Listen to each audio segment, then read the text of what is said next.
Kaway ka nurse ka batray kum ka mid-level health provider MLHP, kala Khlad no na ka jingpang Rabies ha ka khatn rio trik nailur, hapo civil hospital Syllad, kata arbnai hadien Meghalaya dait ha ukso surok.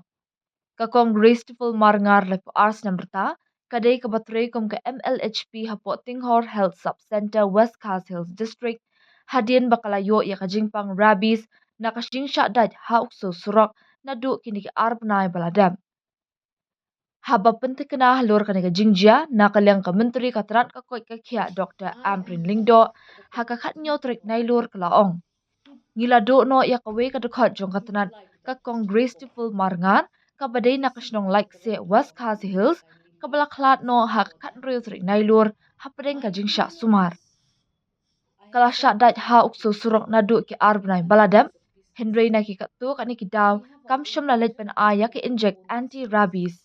Hadien jong kani ka jingshah na kalyang ka menteri kalaong. Ngas ngosi bat khuslai jur.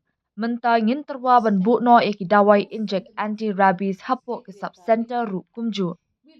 Kani kalong kumi bala Khlad kala i no syadien yala ukurim lembat ikun ibadang shis namrta. Just yesterday, we lost a nurse. An MLHP was bitten by a dog 2 months ago.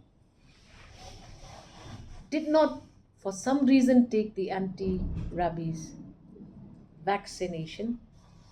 After 2 months, within less than a week, she was gone. So these concerns are there, and we need to start looking at these matters sincerely and seriously.